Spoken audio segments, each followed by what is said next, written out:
আশা করছি তোমরা সবাই খুব ভালো আছো আর আমিও বেশ ভালো আছি। আমার একটা নতুন ব্লগে তোমাদেরকে স্বাগত জানাই। তো কেউ ভিডিওটা স্কিপ করো না, আশা করছি ভিডিও তোমাদের ভালো লাগবে। তো চলো, তোমরা যে যেখানে আছো তোমাদেরকে সাথে নিয়ে আজকে আমার ব্লগটা আমি এখান থেকে শুরু করছি। তো আজকে শনিবার, ঘড়ির কাটার সময় এখন ঠিক 7টা। সকালবেলা উঠেই আগে গোপাল সোনাকে তুলে দিয়েছি। গোপালকে তুলে আজকে আর আমি গোপালকে সেবা দিইনি, গোপালকে তুলে নিয়ে ফার্স্টে রেখেছিলাম। তারপর শাশুড়ি মা এসে ওকে চান করিয়ে ড্রেসটা চেঞ্জ করিয়ে তারপরে দিয়েছে। আমি আর দিইনি, কারণ আমার ওকে ওইদিকে আবার তাড়া ছিল। শুধু গোপাল সোনাকে একটু ঘুম থেকে তুলে দিয়েছিলাম, না হলে আবার অনেকক্ষণ শুয়ে থাকবে। মারা আজকে আবার একটু কাচাকুচোও ছিল, যেহেতু আমাদের কলে কাচতে যেতে হয়, সেহেতু আমার মা আজকে একটু আসতে দেরি হয়ে গেছে। ওই জন্য মার পুজোটা একটু দেরি করে দিয়েছে। আমি ক্লিপটা পরে নিয়ে রেখেছিলাম, তো সেটাই তোমাদের সাথে শেয়ার করলাম। আর তারপরে চলে এসেছিলাম বিছনাটা গোছাতে। তো ফার্স্টে বিছনার চাদরটা একটু গুছিয়ে নিলাম, তারপরে বিছনাটা একটু ঝেড়ে নিচ্ছিলাম। আর বাবা নাতিটি সকাল সকালে উঠে গেছে, ওর বাবা আরও একসাথেই বাইরে ঘুরছে। তো তারপর ফাঁকে ভাবলাম আমি বিছনাটা গুছিয়ে নিই, তারপরে যাবো রান্নাঘরে। তো আজকে রান্নারও সেরকম কিছু নেই, বরবটি আলু ভাজা আর রুটি করব। যেহেতু নিরামিষ, সেরকম কিছু নেই আছে করার। তো দেখো, সুন্দর করে কিন্তু বিছনাটা আমি গুছিয়ে নিলাম। আর এদিকে বাবানের কোল বালিশের আগের দিন ওয়ারটা খুলেছি, কিন্তু দইটা না গিট পড়ে গেছিলো, সেই জন্য দইটা কেটে দিয়েছিলাম। কিন্তু কার যে ভরবো সে সময়টুকু আর হয়ে ওঠেনি। ভাবছি আজকেই কোল বালিশের ওয়ারটা একটু ভরে দেবো। তো ফার্স্টে দেখলাম জানলাটা বন্ধ, আগে উঠে জানলাটা খুলে দিই, তারপরে কি এইগুলো বালিশগুলো রাখবো। আমাদের এখানে আবার কদিন ধরে না খুব সাপের উপদ্রব হয়েছে। বেশ কোথায় কোথায় ছোট ছোট দারাসের বাচ্চা দেখতে পাচ্ছি। আচ্ছা, তোমাদের এদিকে কি তোমরা সাপ দেখতে পাও? আমাদের এই দিন কিন্তু বেশ মাঝে মাঝে আছে। হ্যাঁ, হয়তো কোনো ক্ষতি করে না, কিন্তু দেখলেও তো একটা ভয় লাগে বলো, দারাসের বাচ্চা। তো যাই হোক, দেখো আমি কিন্তু তাও জানলাটা মাঝে মাঝে দেখে নিই, জানো, বাবানকে যখন ঘুম পাড়ায় জানলাটা বন্ধ করে দিই। তোমরা হয়তো আমার অনেক ভিডিওতেই সেটা দেখেছো। তো তারপরে দেখো বিছানাটা সুন্দর করে তুলে নিয়ে আমি কিন্তু কোলবালিশগুলো সুন্দর করে একটু গুছিয়ে নিচ্ছিলাম। তো এবার যাব সোজা চা বানাতে। শাশুড়িমার তো হয়ে গেছে ওইদিকে, আমি চাটা বসিয়ে দিই। তো দেখো চাটা কিন্তু বসিয়েও দিয়েছে আর প্রায় হওয়ার পথে। আর এদিকে আমি চালটাও ভিজিয়ে দিয়েছি, কিন্তু দেরি হয়ে গেছিলো, তো সেহেতু চালটাও ভিজিয়ে দিয়েছি। আর এইদিকে চাটাও আমার হয়ে গেছে, চাটা লাভিয়ে নেব। আর এইদিকে দেখো আমার শ্বশুরমশাই ফুল তুলছে। আর এই যে বললাম সকালবেলা ভাজাটা হয়ে গেছে, এ দেখো বরবটি আলু ভাজা করেছিলাম, আর এইদিকে আমার শ্বশুরমশাই ফুল তুলছিল। তো তারপরে আমি চাটা লাভিয়ে নিয়ে গেছিলাম, চাটা সবাই মিলে একসাথে খাওয়া দাওয়াও করে নিয়েছিলাম। তো দেখো এই চা আর টোস্ট বিস্কুট, এবার আমাদের না অনেক দিন ধরে মেরি মানে বিটি নিয়ে যে মেয়েটা ওইটা খাওয়া হচ্ছিলো, কিন্তু আর ভালো লাগছে না, সেই কারণে টোস্ট বিস্কুট আনা হয়েছে। তো টোস্ট বিস্কুটটাই কতদিন ধরে খাওয়া হচ্ছে। আর এইদিকে আমার বাবান কিন্তু খেলা করছে। তো ওর সাথে বেশ অনেকক্ষণ একটু খেলা করছিলাম, আমার অনেক কথা শুনে। দেখো বলবো আমি একটু গিয়ে বালিশের পরে শুতে, আর রুমনি দেখো বালিশের পরে গিয়ে শুয়ে পড়বো। এমনি কথা শোনে আমার ছেলেটা, কিন্তু খুব ভালো, আমার খুব কথা শোনে। দেখো কত সুন্দর শুয়ে পড়েছে। আর এই দেখো প্রায় 11টা বাজতে চললো। এবার আমাকে ঘুম পাড়িয়ে দিয়েছি, ঘুম পাড়িয়ে দিয়ে এবার আমি চলে যাচ্ছি আমার কাজে, মানে ওইদিকে যা কাজ আছে তার মধ্যে গিয়ে দেখি আমার শাশুড়িমা টুকটাক অনেক কাজ করে নিয়েছে। এদিকে সোয়াবিন আলু সিদ্ধ করে নিয়েছে, আর এইদিকে বাটনাটাও করে নিয়েছে। শিলে বাটনা করেছে, আমার শাশুড়িমা বেশিরভাগটা শিলেই বাটনা করে, উনি শিলে বাটনা করতে ভালোবাসে। আর এইদিকে ডাঁটা দিয়ে, কুমড়ো দিয়ে, আলু দিয়ে, পটল দিয়ে একটা তরকারি হবে, সেটাই কাটছিল। আমি এসে দেখি, তো আমি ভাবলাম আমি আগে খেয়ে নিই, তারপরে বাকি কাজটা করব। আর আগের দিন আমার ননদের জন্মদিন ছিল, সেই কারণে ওই বাড়ির থেকে একটু পায়েস পাচ্ছে। আর তো চলো আগে একটু খেয়ে নিই, তারপরে ভাতটা বসাবো। ভাতটা বসিয়েও দিয়েছি, চালটা দিতে হবে, তো পরে চালটাও দিয়ে দিয়েছিলাম। এবার একটু শাক করব, মানে যে ডাঁটা এনেছে ওই ডাঁটারই শাকটা করব। সেই জন্য একটু কালো জিরে তেজপাতা একটু রেখে দিলাম। আর এদিকে আলু তো কাটা হয়ে গেছে। তো এই যে শাকটা, এবার আমি শাকটা একটু করে নিই। মানে জিরে জিরে অনেকে না জিরে ফোড়ন দেয়, আমি শাকে দেখেছি, কিন্তু আমরা না সব শাকেই প্রায় বেশিরভাগটাই কালো জিরে আর শুকনো লঙ্কা ফোড়ন দিয়েই করি।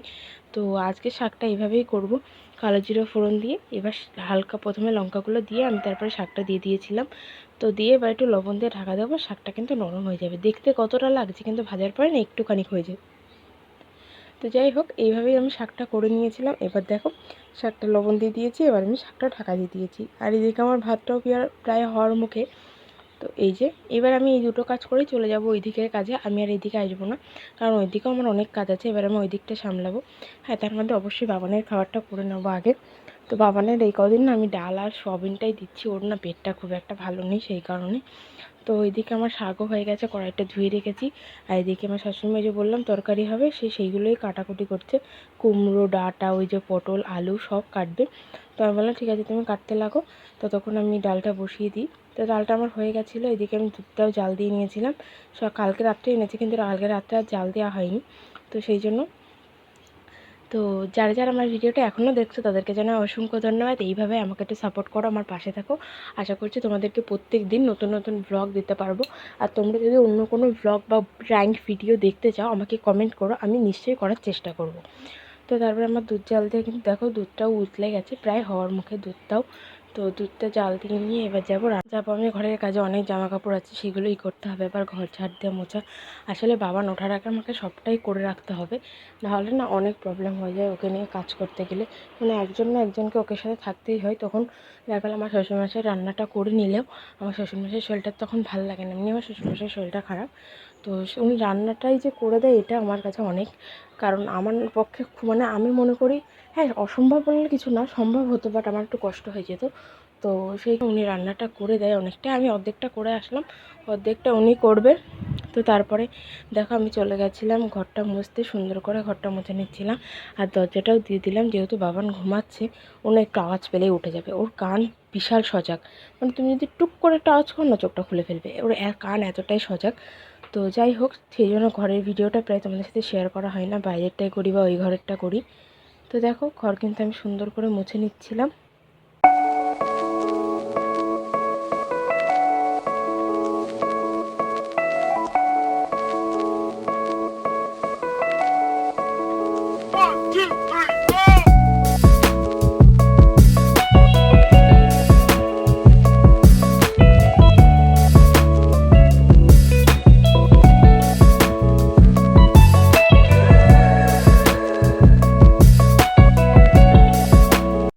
আমার ঘর মোছা প্রায় কমপ্লিট। এবার যাব জামা কাপড়গুলো যেগুলো এনেছি তো সেইগুলো একটু ভাঁজ করে নেবো। আর আমার বাবার কিন্তু উঠে গেছে এর মধ্যে, জানো তো, উঠে গেছে বলতে ও চোখটা খুলে রেখেছে, আর আমি এদিকে জামা কাপড় ভাঁজ করছি। তো আমি বারবার ওর দিকে দেখছিলাম যে ও উঠে কিনা, তো দেখলাম না, চোখ বন্ধ করতে করতে আবার ঘুমিয়ে পড়েছে। তো এইভাবে একবার তাকাচ্ছে একবার ঘুমাচ্ছে, এই করছিল। তাও আমি লাইট জ্বালিয়ে তোমাদের সাথে ভিডিও করছিলাম। তো এইটুকুর জন্য প্লিজ সবাই একটু লাইক করে দিও, একটু শেয়ার করে দিও। তো যাই হোক, সবাই আমাকে একটু সাপোর্ট করো, এইটুকুই তোমাদের কাছে চাওয়া। তো দেখো আমি কিন্তু এবার সুন্দর করে জামা কাপড়গুলো ভাঁজ করে নিচ্ছিলাম। ওর বাবারই 2-3টে গেঞ্জি আছে, কেচে দিয়েছি। ও শুক্রবার দিন বাড়ি থাকলে না এই মানে যখন তখন বাজারে যায় আর একটা করে গেঞ্জি পরে যায়, কখনো একটা গেঞ্জি পরে কোথাও যায় না, এই হচ্ছে ওর একটা দোষ। তো যাই হোক, একটা দিন বাড়ি থাকে একটু একটু মানা যেতেই পারে। আর তারপরে বাবানারও অনেক কিছু ছিল, আগের দিন রাত্রেবেলা অনেক বমি করেছে, মানে ওর কদিন না মানে 2 বোতল কাশির ওষুধ শেষ হয়ে গেছে জানো না, তবুও ওর কাশি বন্ধ হয়নি। তো সেই কারণে রাত্রেবেলা মানে খাইয়ে শোয়ার কিছুক্ষণ পরেই না কাশতে কাশতে বমি করে দিচ্ছে। আজ 2-3 দিন ধরে এটাই হচ্ছে। তো সেই কারণেও অনেক জামাকাপড় ছিল, সেইগুলো আমি সব ধুয়ে দিয়েছিলাম। আর সেগুলো যেহেতু আজকে ভালোই রোদ হয়েছে এই জন্য শুকিয়েও গেছে সকাল সকাল। তো দেখো সেইগুলোই একটু ভাঁজ করে নিচ্ছিলাম।